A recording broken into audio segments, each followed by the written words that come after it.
لیکن ساتھ ہی وہ یہ بھی دعا مانگ رہے ہیں کہ بھائی وہ کسی کے ساتھ نہ آئے، یعنی رقیب کے ساتھ نہ آئے۔ تو اگر وہ نشے میں بھی آیا اور رقیب کے ساتھ آیا تو ہم اپنے دل کی مراد پوری نہیں کر پائیں گے۔ شعر دیکھیے کہ غیر سے رات کیا بنی، یہ جو کہا تو دیکھیے، سامنے آن بیٹھنا اور یہ دیکھنا کہ یوں۔ غیر سے مراد یہاں پر بھی اس شعر میں بھی کوئی خاص ایسا مشکل لفظ تو ہے نہیں، تو ہم اس کے معنی کرتے ہیں کہ یہاں بھی مطلب وہی ہے کہ جو رقیب ہے اسی کو کبھی غیر کہتے ہیں، کبھی بولحفظ کہتے ہیں، کبھی غیر کہتے ہیں اور کبھی رقیب، جو کچھ بھی بہرحال آپ کو بتا چکے ہیں۔ تو کہنے لگے کہ جب میں نے اپنے محبوب سے پوچھا کہ بھئی رات آپ گئے تھے، ان کی بزم میں تھے آپ، تو ان کے ساتھ کیسے گزری، کیا صورت پیش آئی؟ تو دیکھیے وہ ہمارے سامنے آ بیٹھے اور کہنے لگے کہ دیکھنا یوں۔ اب دیکھنا یوں کے دو مطلب ذہن میں آتے ہیں۔ پہلا تو یہ ہے کہ غصے سے عاشق کی طرف دیکھا، مقصد یہ تھا کہ بھئی تم نے ایسا ہم سے گستاخانہ سوال کیوں پوچھا، یہ تو تمہارے ذہن میں ہی نہیں آنا چاہیے تھا۔ اور دوسرے یہ کہ میں نے جو محبوب نے ڈھٹائی اختیار کر لی اور سامنے بیٹھ کر کہا کہ یوں صورت پیش آئی تھی، یعنی بے حجابی اور بے تکلفی کی صورت تھی۔ تو دونوں صورتوں میں جب غالب نے ان سے سوال کیا تو انہوں نے سامنے آ کے بیٹھے اور غالب کو کہا کہ یہ دیکھنا کہ یوں، مطلب یہ کہ یعنی ایک طرح تو غالب سے غصے کا اظہار بھی کیا، اور دوسرا مطلب یہ آتا ہے کہ وہ بالکل ہی ڈھٹائی سے سامنے آ کے بیٹھ گئے کہ بھئی ہم اس کے ساتھ اس طرح بیٹھے تھے اور ایسے بے پردہ بیٹھے تھے اور ہمارے اس کے درمیان غیر کے درمیان ایسی بے تکلفی تھی۔ تو دونوں مطالب جو ہیں وہ اس کے ہم کر سکتے ہیں۔ شعر ہے کہ بزم میں اس کے روبرو کیوں نہ خاموش بیٹھیے، اس کی تو خاموشی میں بھی ہے یہی مدعا کہ یوں۔ بزم کہتے ہیں محفل کو یا مجلس کو، یا جہاں پر کچھ لوگ اکٹھے ہوں، اور روبرو کا مطلب ہوتا ہے آمنے سامنے۔ خاموش جو یہاں پر لکھا ہے وہ اصل میں خاموش ہے، خاموش بھی کہتے ہیں، تو یہاں پر ظاہر ہے کہ شعری ضرورت سے انہوں نے اس کو خاموش لکھا ہے۔ تو کئی خاموش دیکھ کر آپ پریشان نہ ہو جائیے گا کہ یہ خاموش میں لکھا ہے، اس کو خاموش بھی کہتے ہیں اور خاموش بھی کہتے ہیں، اور اسی طرح خامشی بھی کہتے ہیں اور خاموشی بھی کہتے ہیں۔ تو اس دونوں مصروں میں مرزا نے یہ خاموش اور خامشی استعمال کیا ہے دونوں میں۔ تو کہتے ہیں کہ کوئی بہت ہی مفصل اس کی شرح کرنے کی ضرورت نہیں ہے، بس اتنی سی بات ہے کہ بزم میں محبوب کے سامنے چپ بیٹھنے کے سوا اور کوئی چارہ نہیں، مطلب وہ خود چپ بیٹھا ہے، تو اس کا مطلب یہ ہے کہ کسی اور کو بھی کچھ نہیں بولنا چاہیے۔ اس شعر میں اصل میں انہوں نے یہ بتایا ہے کہ جب آپ کسی بھی محفل میں جائیں اور وہاں جو بھی محفل کا سربراہ ہو، اگر وہ خاموش ہو، کوئی بات نہ کر رہا ہو، تو آپ بھی خاموش ہی رہیں، کیونکہ اگر آپ بولنا شروع کر دیں گے تو ممکن ہے جو بزم میں دوسرے لوگ ہیں ان کو برا لگے، یا اس کو خود برا لگے، ممکن ہے وہ کچھ سوچ رہا ہو، کسی مسئلے کو سلجھا رہا ہو، تو آپ کو وہاں جا کر خواہ شور مچانے کی ضرورت نہیں ہے، اور اگر وہ خاموش بیٹھا ہوا ہے تو آپ کو بھی خاموش رہنا چاہیے، بلکہ کسی کو بھی کچھ نہیں بولنا چاہیے جب تک کہ وہ خود بات نہ کریں۔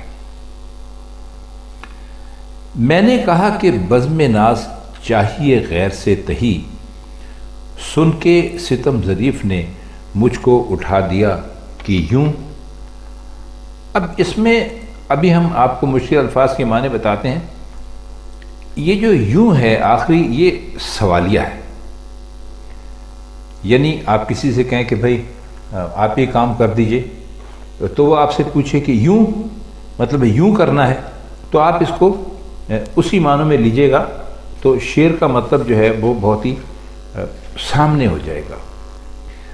اور تہی سے مطلب یہ ہے علیحدگی، اور غیر ابھی آپ کو بتایا ہے کسی کہتے ہیں۔ تو اور ستم ظریف جو ہے لفظ، وہ شخص جو ظلم و ستم میں بھی مزاح کا یا ظرافت کا پہلو نہ چھوڑے، تو اسے ستم ظریف کہتے ہیں۔ تو فرماتے ہیں کہ میں نے اپنے محبوب سے کہا کہ بھئی آپ نے تو یہ بزم ناز سجا رکھی ہے، ایسی محفل میں تو غیر بالکل نہیں ہونا چاہیے، مطلب رقیب بالکل نہیں ہونا چاہیے، اسی جگہ خالی کرانی چاہیے۔ تو یہ سنتے ہی ہمارے محبوب نے جو ستم ظریف بھی ہے مجھے کو بزم سے اٹھا دیا، پھر پوچھا کہ ایسے تمہاری مراد یہ تھی، یعنی یوں؟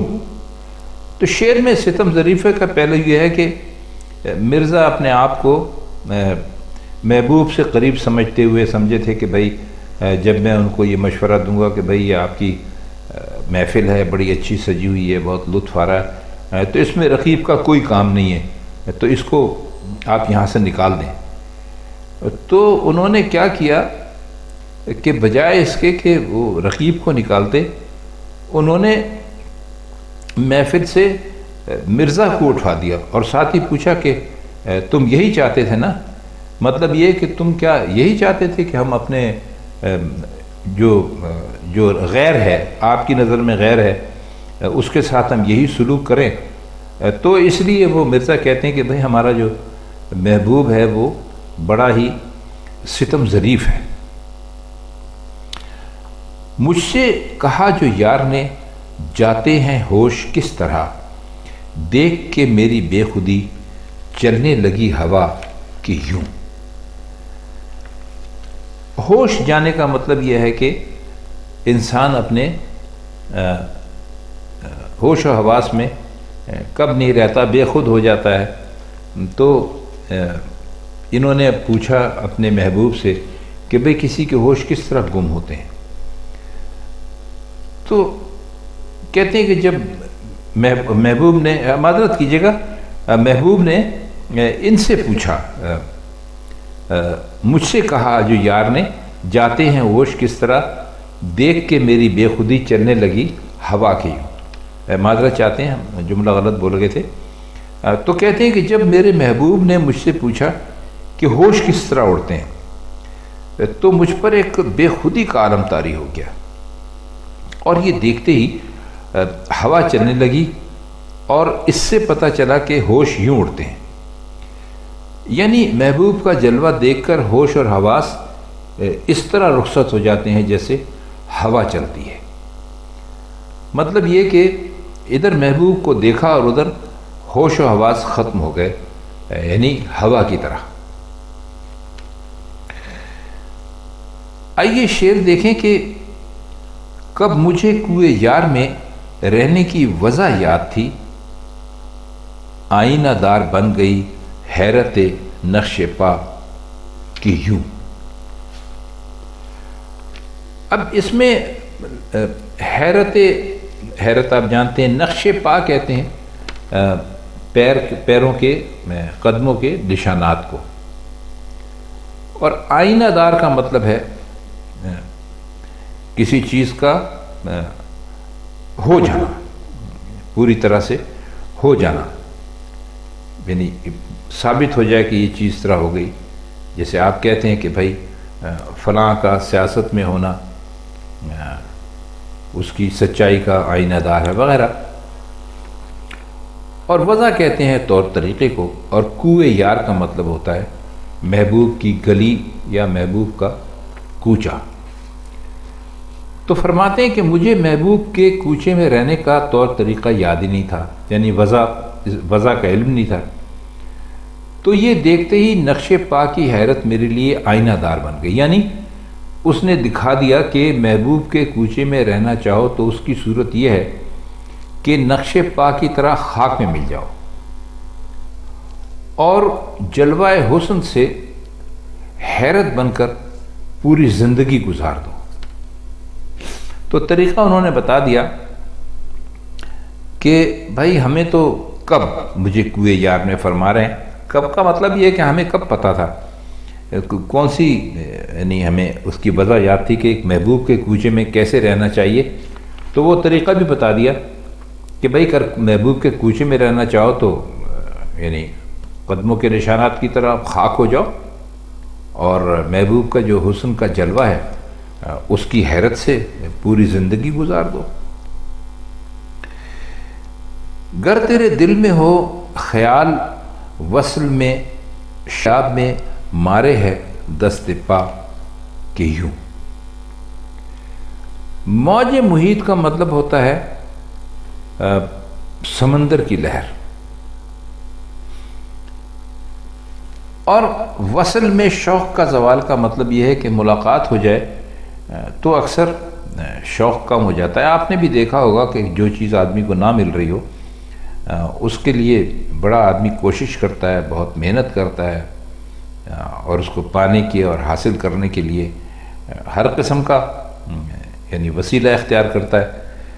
تو یہ کہتے ہیں کہ اگر تیرے دل میں یہ خیال ہے کہ جو وصل ہے، جب ملاقات ہے، تو اس میں جب اس کو زوال آ جائے گا، زوال کا مطلب یہ ہے کہ وہ نچلے درجے پہ گر جائے گی، کم ہو جائے گی، ختم ہو جائے گی، تو کہتے ہیں کہ یہ صحیح نہیں ہے.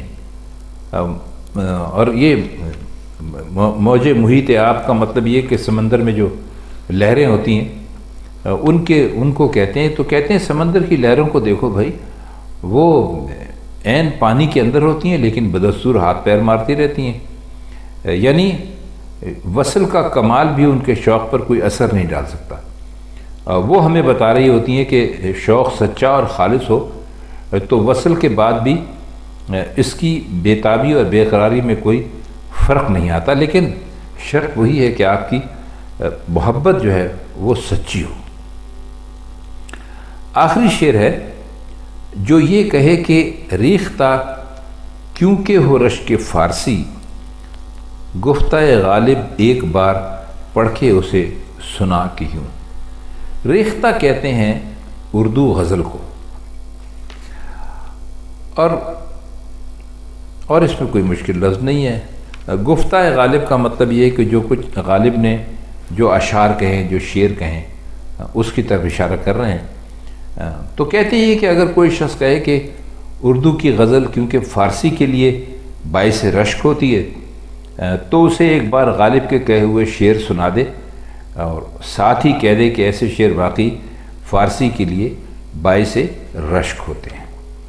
تو خواتین حضرات، یہ مرزا غالب کی آج کی غزل تھی، اور اس کے کچھ مشکل الفاظ کے معنی ہم نے آپ کی خدمت میں پیش کیے.